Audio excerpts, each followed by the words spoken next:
बिहानीको चिया चुस्कीसँगै अन्धेरीको निदेरीसम्म, परदेशका अग्ला भवनसँगै गाउँका कलकल पँधेरीसम्म साहित्यपोस्ट.com साहित्यिक यात्राको साथी।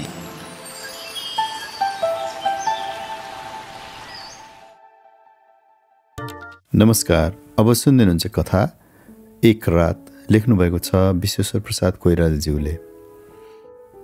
त्यो रात्रि पनि सधैँको जस्तो साधारण रात्रि थियो।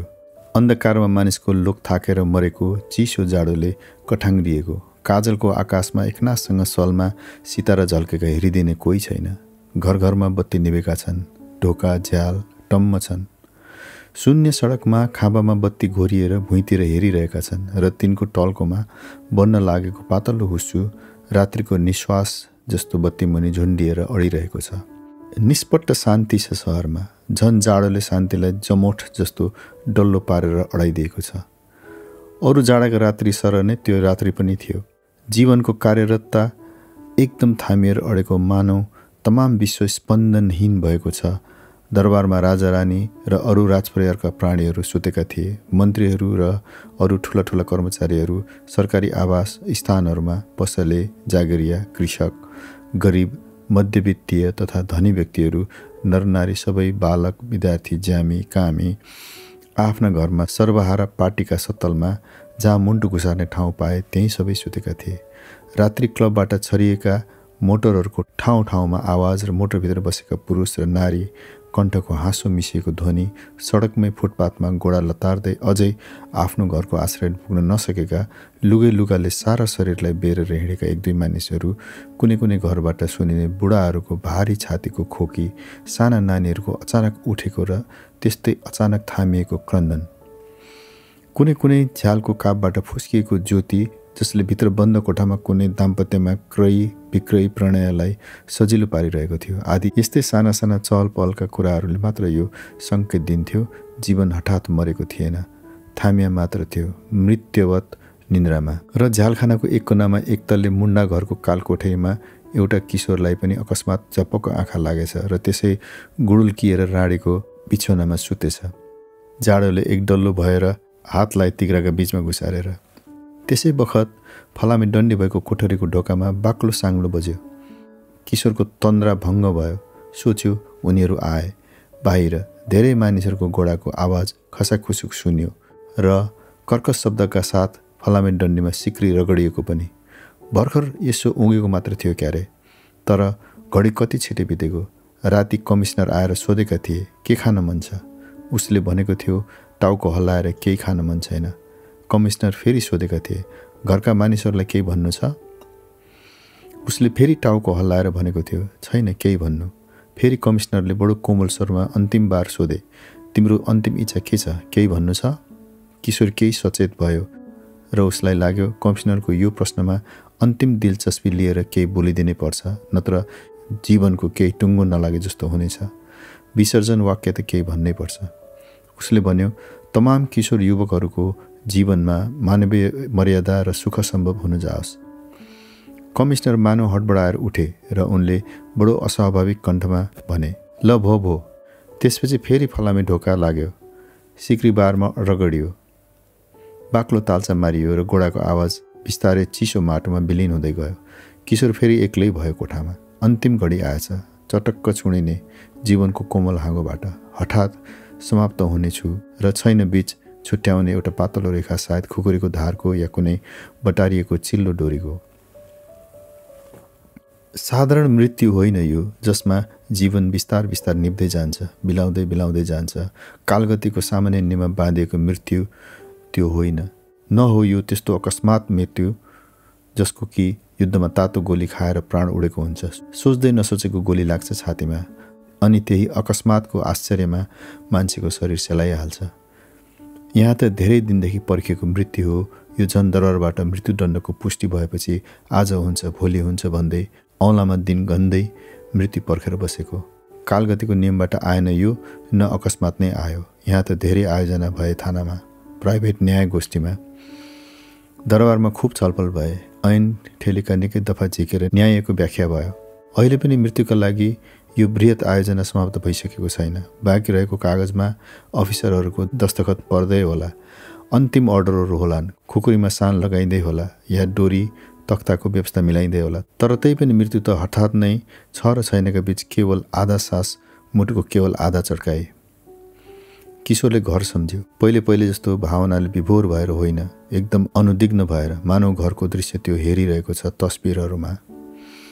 उसका आमा बा एउटा डेढ ग्रामीण दम्पति, उनीहरूले बुझे होलान् र राजनीतिका कुरा, सानो गृहस्थीमा आइपर्ने सुख दुःखका कुराभन्दा माथि कहाँ उठ्थ्यो र उनीहरूको विचार। जेठो छोरालाई अङ्ग्रेजी पढाउने पनि बडो छलफल गरेर मात्र निर्णय भएको थियो, नत्र आमा त भन्थिन् गाउँको पाठशालामै कौमुदी पढाइ भइहाल्थ्यो नि। इष्टमित्रहरूले भनेका थिए आजकल अङ्ग्रेजी नपढाइकन हुँदैन। बालाई जेठो छोरोमाथि बडो आशा थियो, त्यसैले अङ्ग्रेजी पढाउने नयाँ कुरा तिनले गरे। छोरोले जब म्याट्रिकमा प्रथम श्रेणी ल्यायो, बाको आँखा त्यसै गर्वले उज्यालो भएको थियो, तर मुखले भनेको गर्वको एक बाणी झिकेका थिएनन्।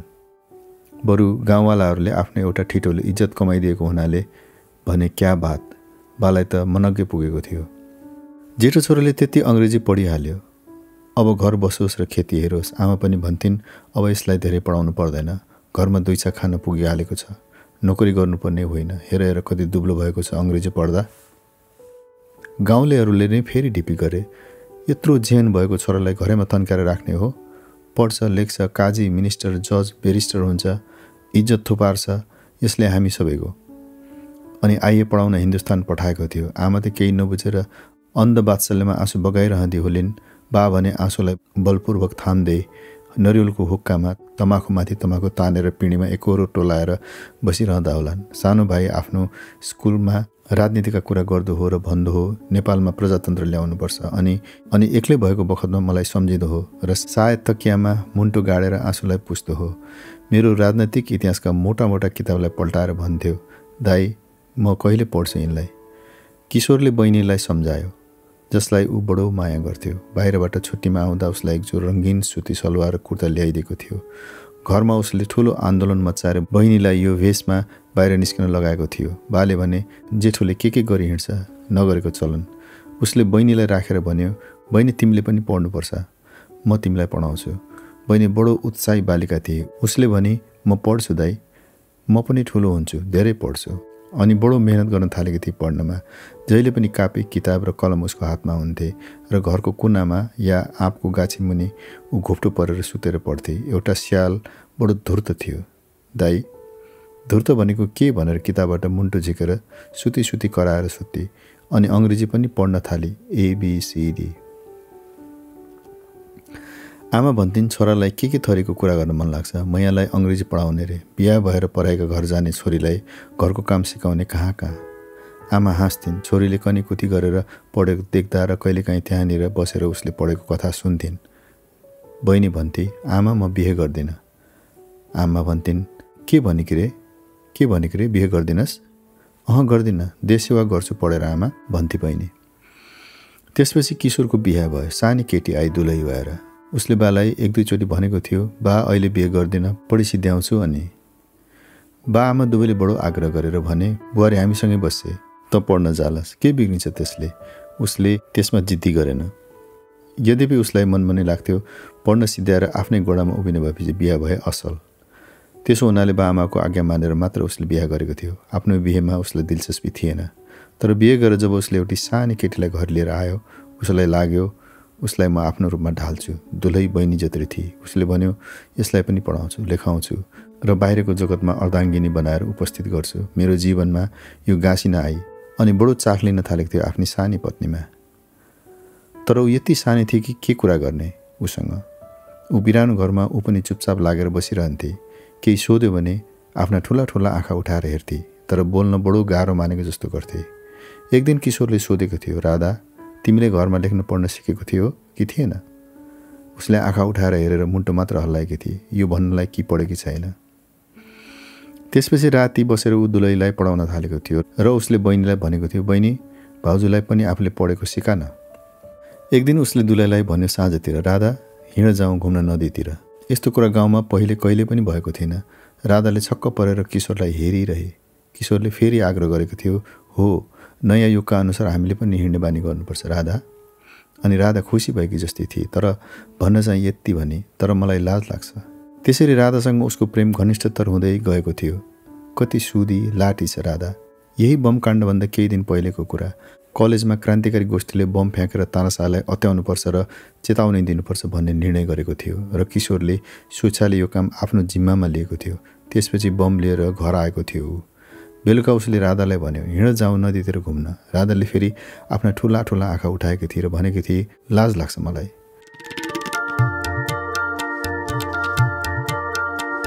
किशोरले राधाका ठुला ठुला आँखापट्टि लक्ष्य गरेको थियो। उसलाई लागेको थियो कत्रा ठुल्ठुला निर्दोष आँखा छन् यसका, र साँच्चै उसको अनुहारमा लाजको चिन्ह पनि थियो। चिल्लो श्यामल अनुहारमा हलुको रक्त चढेको। उसले भनेको थियो, राधा, आजसम्म लाज गएको छैन तिम्रो आमा हुने बखतमा पनि? राधा लाजले बुतुक्क भएकी थिए, तर एकछिनपछि तिनीहरू सन्ध्याको अँध्यारोको आडलाई गाउँमा राखेर नदीतिर आएका थिए। राधा कत्रो वर्ष लिएर आइरहेकी थिए उसँगै। त्यस साँझमा घाटमा एकछिन बसेर उनीहरूले कुरा पनि गरे, गोडा पानीमा झुन्ड्याएर। किशोरले भन्यो, राधा, तिमीले आफ्नो जिउको राम्रो हेरविचार गर्नु। राधाले केही नबोलेर आफ्नो गोडामा पानी हलाइरही। अनि एकछिनपछि त्यसै लहरमा सोधेको जस्तो गरी किशोरले भन्यो, तिमीलाई पहिलो सन्तान छोरा कि छोरी के मनपर्छ? राधाले अँध्यारोमा पनि लाजले मुख छोपी, तर मनमा बडो प्रसन्न थिए र बिस्तारै छोपेको मुखबाट भनेकी थिए, छोरो। किशोरले त्यस्तै सहज स्वरमा भन्यो, राधा, छोराको राम्रो हेरविचार गर्नु। अनि राधाले मुखबाट हात झिकेकी थिए र ठुलो ठुलो किशोरतिर हेर्न थालेकी थिए। उसको पानीसँग खेलिरहेको घोडा थामिएका थिए। उसले सानो आशंकाको स्वरमा सोधेकी थिए, किन यस्ता कुरा गरिरहेका छौ आज प्राणनाथ? प्राणनाथ अत्याहतको सानो बेगमा संयमलाई बिर्सेर हृदयको स्पष्ट ध्वनि निस्केको थियो राधाको मुखबाट। प्राणनाथ किशोरलाई आफ्नो एकान्तको कुरा बताएर सम्बोधन गरेकी यही पहिलोचोटि थियो राधाले, र आखिरीचोटि। भोलिपल्ट त ऊ समातिहालेको थियो। राधाको अत्याहट सुनेर उसले वातावरण हल्को पार्न भनेको थियो। उसको हात आफ्नो हातमा लिएर, हामी दुवैले मिलेर आफ्नो छोरालाई राम्ररी हेरौँला, माया गरौँला, पढाउँला, लेखाउँला, ठुलो पारौँला। राधा कस्ती सरल बालिका जस्तै थिए। उसको गोल गोल अनुहारमा अझै बालिकाको स्निग्धता बाँकी नै थियो, तर आमा हुन पनि लागेको थियो अब त्यो। अनि स्वाभाविक स्थितिमा आएर उसले भनेको थिए, तिमी कहिले कहिले अनौठो व्यवहार गर्छौ, अनौठो कुरा गर्छौ। साँझको अन्धकार गाढा हुँदै आएको थियो। उनीहरू घर फर्के।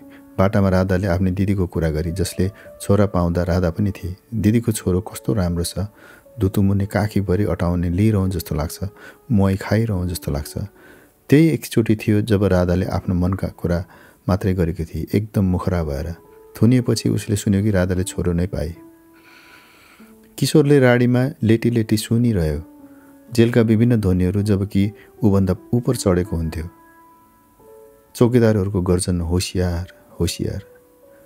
कहिले किशोर फेरि तस्बिर हेरेको जस्तै मनको चिसो आँखाले कलेजका साथीहरूलाई हेर्न थाल्यो। उसले विदेशमा पनि कलेजमा पढ्ने साथीहरूको एउटा सङ्घ बनाएको थियो, जहाँ नाना विषयमा छलफल हुन्थे, प्रजातन्त्र, मार्क्सवाद, स्वतन्त्रता, समाज, व्यक्ति आदि विषयहरूमा। र सबै विद्यार्थीहरू युवकको उत्साहमा आफ्ना आफ्ना मतमा अडिग भएर बहस गर्थे, तर सबैले हृदयमा नेपाललाई उन्नतिको आधुनिक बाटोमा लग्ने इच्छा थियो र सबै नेपालको पुरानो व्यवस्था र हुकुमी शासनको अन्त्य चाहन्थे। हिंसा अहिंसा पनि तर्क उग्र जोसका साथ हुन्थ्यो उनीहरूको बिचमा। कोही भन्थे अहिंसाको मार्गले प्रजातन्त्र दिगो हुन्छ र कोही भन्थे अहिंसालाई सफल प्रयोगमा ल्याउन पनि प्रारम्भिक हिंसा चाहिन्छ, बाटोलाई छेकेको तगारो हटाएको जस्तो। त कोही भन्थे अहिंसाले राजनैतिक परिवर्तन गर्ने भए र त्यसरी दिगो प्रजातन्त्र कायम गर्ने मनसुवा भए अनन्तसम्म पर्खन पनि तयार हुनुपर्छ। तर यत्रो द्रुत गतिमा बढिरहेको दुनियाँमा के हामी नेपालीले अनन्तसम्म पर्खिरहने? त्यही एउटा सानो क्रान्तिकारी गोष्ठी पनि बन्यो, जो यहाँ निर्णय लिन्थ्यो कि राजनीतिमा हिंसाको पूर्णतः त्याग असम्भव छ। त्यसो हुनाले प्रयत्न यसमा मात्रै हुनुपर्छ कि हिंसा सीमित होस् र अनिवार्य भएमा मात्र अनिवार्य परिमाण प्रयोग होस्। बम फ्याँक्दा किशोरले मनमा निस्सङ्ग भएर विश्वास गरेको थियो कि त्यसको त्यो कार्य अनिवार्य छ। उसलाई पुलिसले केर्दा या न्याय गोष्ठीमा सोद्धा उसले एकनासले भनेको थियो, मैले फ्याँकेको हो बम, तर हत्याका लागि होइन, चेताउनेका लागि कि युवकलाई स्थिति असह्य हुन लागिरहेको छ। तर हत्या हुन गएको भए त्यो अनिवार्य थियो जनताका अधिकारका लागि। अन्तिम घडीमा एक एक गरेर सारा दृश्य उसको सामुन्ने आइरहेका थिए र सोच्दा सोच्दै ऊ गुडुल्किएर निदाएछ। अनि कालकोठरीको फलामे ढोका उम्रियो। सिक्री डन्डीमा रगडियो। उसले लिटी लिटी सोच्यो, लिन आए। कस्तो अनुद्विग्न छ उसको मन, एकदम भावना शून्य भएको छ उसको हृदय, धोइएर पुछिएर चोखो। कमिसनरको बोली सुन्यो कोठामा। अब बाहिर आउनु पर्यो। उठेर बस्यो। कोठामा 3-4 जना पसेका थिए। निलो पेन्ट र कोट लगाएको डाक्टर, एउटा मिलिट्रीको सुबेदार र कुन्नी 1-2 जना अरू।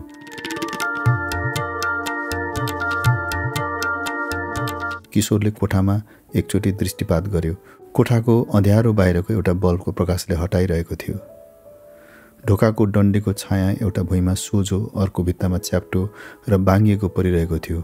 कुनामा एउटा सानो माटाको पानीको घैला थियो जसको मुखलाई कचरोले छोपेको थियो र नजिकै धोएको थाल पनि भित्तामा ठड्याएर राखेको थियो। गिलास पनि घैलानिर नै थियो। राडीको बिछौनामा एउटा खाँडीको चादर बिछेको थियो। एउटा तकिया र एउटा खाँडीकै बर्को र दोलाई पनि खाटमा थियो। तकियानिर 3 थान किताब थिए। किशोरले किताबहरूलाई मिलाएर तकियासँगै टाँसेर राख्यो। तल मोटो जातक कथाको पुस्तक, त्यसमाथि बाइबिल र सबभन्दा माथि भाषा टीका भएको गीता। उसलाई लिन आउने अफिसरहरूले हडबडी गरिरहेका छैनन्, चुप्प लागेर उभिरहेका थिए। किशोरले बिस्तारै किताब मिलायो र मनमा भन्यो, यी किताबहरूले के भने? जीवनमा तिनका उपदेशहरूको प्रयोग त सम्भव छैन र यो पनि जान्न सकिने कि उसको त्यो कार्यका प्रति के भनाइ छ यिनीहरूको, र अब अर्कै ठाउँमा गएर यिनमा सङ्केत गरिएका त्यहाँको बुदाको भावार्थ बुझिएला। अनि किशोर बिछौनाबाट उठ्यो। उसले खाडीको कुर्ता र धोती लगाएको थियो। काठको किलाबाट स्वेटर झिक्यो, त्यसलाई लगायो। जाडोले आङ काँपेको जस्तो भयो। कोट पनि काँटीबाट झिकेर लगायो। अनि फेरि एकचोटि कोठामा दृष्टि दिएर भन्यो, ल जाउँ, म तयार भएँ। बाहिर आएर उसले भन्यो, त्यो कोठाको सामानहरू कसैलाई दिनु होला। अनि अघि पछि मिलिट्रीहरूले घेरिएर त्यो हिँड्यो। अँध्यारो जाडोको राति नबोलिकन त्यो सानो जुलुस जेलको दक्षिण पश्चिम कुनापट्टि लाग्यो। किशोरले चिसो हावालाई तान्दै लामो सास लियो। उसले जुत्ता लगाएको थिएन। पैतालामा साना साना ढुङ्गा गडिरहेका थिए। उसलाई हठात लाग्यो उसको मनमा कुनै किसिमको भावना छैन। केवल उसका आँखाले देखिएका दृश्यहरूलाई अङ्कित मात्र गरिरहेका छन्। कुनै रेकर्डरले मालहरूको सूचीमा टिक मारे जस्तो।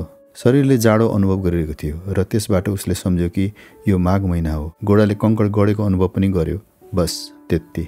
फेरि उसलाई लाग्यो कस्तो सबैजना चुप्प छन्, एक अर्कोसँग वास्ता नभएको जस्तो। उसले सबैतिर हेऱ्यो। सबै एकनाससँग हिँडिरहेका थिए उतिर नहेरेर। उसले त्यसै आफैलाई सम्बोधन गरेको जस्तो भन्यो, किन कोही बोल्दैन? किशोरले आफ्नै वाणीलाई अर्कोले बोलेको जस्तो गरेर सुन्यो।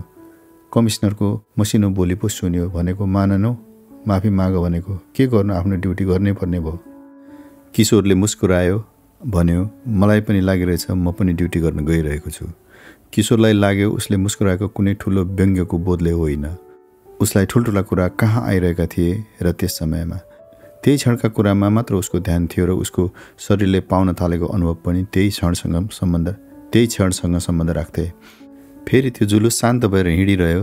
अनि अचानक किशोरले देख्यो यात्राको अन्त्य आइसकेछ। जेलको बाहिरिया र पर्खालको काप्ने र सानो मन जस्तो दायाँ बायाँ 2वटा लामा खामा खडा थिए र ती खामाको उपर तेर्सो गरेर एउटा अर्को खामो राखिएको थियो जसबाट एउटा डोरी झुन्डिरहेको थियो र झुन्डिरहेको सिरानपट्टि मुन्द्रीको आकार बन्न गएको थियो जसमा एउटा गाँठोले अड्याएर राखेको जस्तो थियो।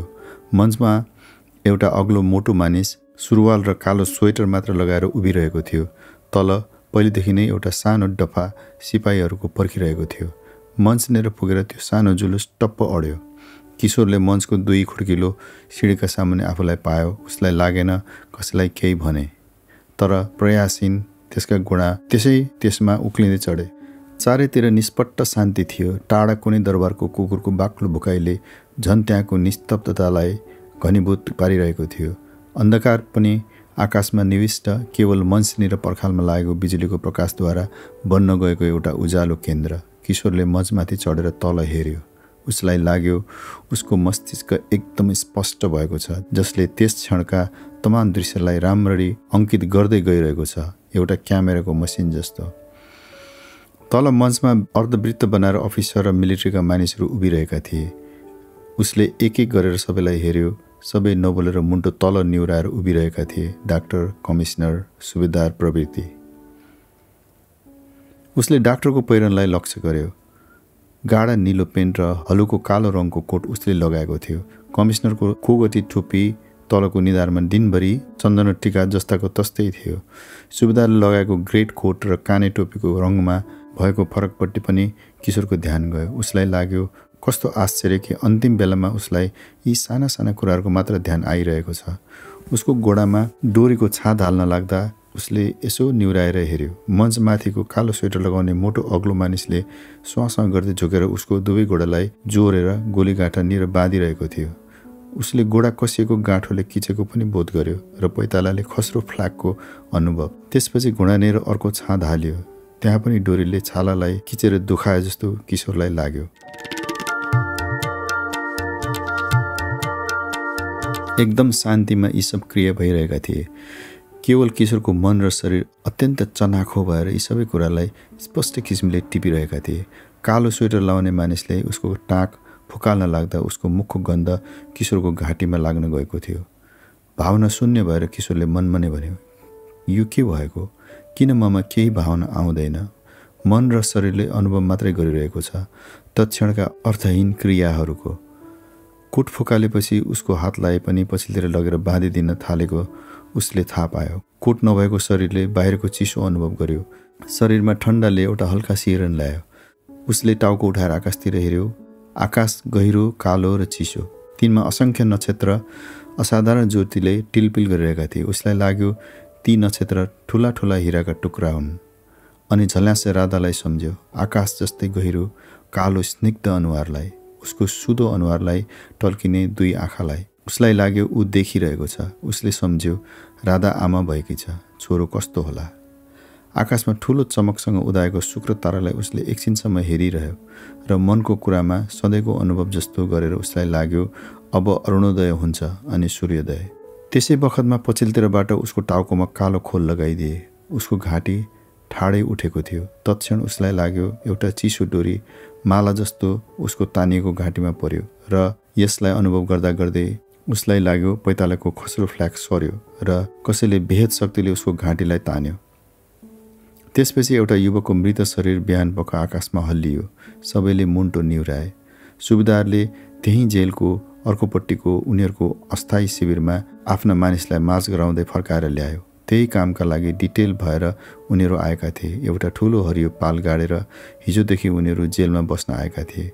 सुबेदार, हवलदार र 3 जना सिपाही। कसैले एक शब्द बोलेनन्। आएर बिस्तार बिस्तार आफ्नो वर्दी फुकालेर आफ्नो बिछोनामा सुते। जाडोको याम मुख छोपेर सबैले रातभरिको थकानलाई निन्द्रामा मेटाउन चाहे। सुबेदारले पटक्क निन्द्रा लागेन। आँखा ठुलो ठुलो हेरेर धेरै बेरसम्म बिछोनामा सुतिरह्यो। ऊ शरीर थाकेको त थियो तर निन्द्रा भन्ने पटक्क छैन। उसले देख्यो अर्को खाटमा हवलदार पनि छटपटाइरहेको छ। उसले भन्यो, हवलदार निन्द्रा लागेन? हवलदारले भन्यो, मरे निन्द्रा आउँदैन। सुबेदार उठेर बस्यो र भन्यो, सिगरेट झिक्न। हवलदार पनि उठेर बस्यो र तकियाबाट सिगरेटको डब्बा झिक्दै भन्यो, आखिर याममा मानिसको दृष्टि आकाशतिर हुँदो रहेछ। सुबेदारले सिगरेट सल्काउँदै भन्यो, मेरो एउटा छोरो ठिक्क त्यस्तै छ, ठिक्क। हवलदारले सिगरेट तान्दै भन्यो, मेरो भाइ पनि गाउँमा ठिक त्यस्तै छ, चञ्चल, हँसिलो। सुबेदारले भन्यो, होइन हवलदार, त्यसले यसो आकाशतिर हेरेर सबैलाई आशीर्वाद दिएको जस्तो लागेन तँलाई? तबसम्म 3 जना सिपाहीहरू पनि उठेर आफ्ना बिछोनामा टुक्रुक्क बसिसकेका थिए। एउटाले भन्यो, त्यस्तो अन्तिम घडीमा देउता चढ्छ मानिसलाई र त्यसले चिताएको कुरा पुग्छ। सुबेदारले सिगरेटको लामो कस तानेर सिगरेटलाई पालबाट बाहिर फ्याँक्दै भन्यो, ल हेर पूर्वतिर झकमक्क उज्यालो भइसकेछ।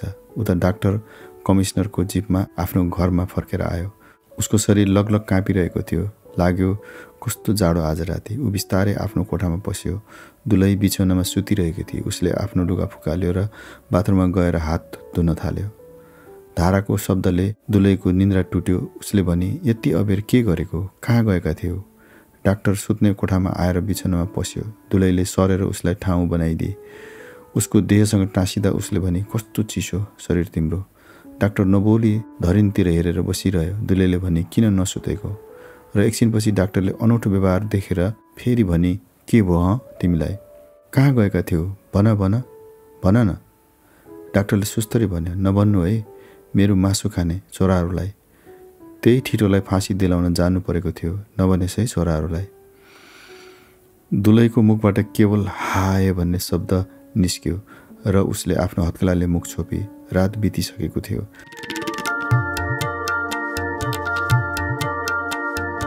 झ्यालको कापबाट पूर्वपट्टिको आकाश उज्यालो भयो। कमिश्नर डाक्टरलाई पुर्याएर सोझै दरबार गए। ढोकामा सिपाहीहरू ठुलो ध्वनि बालेर बात मारिरहेका थिए। कर्णेललाई उनले सबै वृत्तान्त भनेर उनी घर आए। आउने बित्तिकै सोझै पूजा कोठामा गए। ढोकैबाट पूजा गर्ने गरेको मूर्तिलाई हेरे। पूजाको कोठाको बत्ती बलिरहेको थियो र उनको गोडाको चाल पाएर अक्षता टिपिरहेको एउटा मुसा दगुर्दै कोठेको एउटा पालमा पस्यो। त्यसै उनी मग्न भएर एकछिन हात जोडेर उभिरहे अनि आफ्नो छोराको कोठामा गए। कलेजमा पढ्थ्यो त्यो छोरो। कोठामा किताबहरू यत्रतत्र छरिएका थिए। टेबलमा बत्ती बलेकै थियो। भित्तामा तस्बिरहरू थिए, 1-2 सिनेमाका नायिकाहरू र 97 सालका शहीदहरूका पनि। ऊ उत्तानो परेर सुतेको थियो। कमिश्नरले धेरै बेरसम्म उसको मुख हेरिरहे अनि बिस्तारै गएर उसलाई छोए। उसले चटपटाएर कोल्टे फेर्यो। कमिश्नरले ओढ्ने उसमाथि राम्ररी उडाइदिएर बाहिर आए। सुत्ने कोठामा उनकी दुलै बेखबर सुतिरहेकी थिइन्, तर उनलाई सुत्ने कहाँ टाइम थियो र बिहान भइसकेको थियो। सधैँको जस्तो बागमती र पशुपति जाने बखत भइसकेको थियो। अहिले सुन्नुभयो कथा एक रात। लेख्नुभएको थियो विश्वेश्वर प्रसाद कोइरालाले।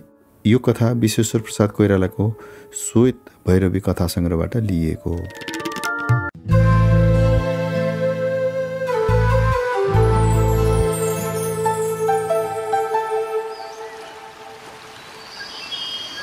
बिहानीको चिया चुस्कीसँगै अन्धेरीको निदेरीसम्म, परदेशका अग्ला भवनसँगै गाउँका कलकल पँधेरीसम्म, साहित्यपोस्ट.com साहित्यिक यात्राको साथी।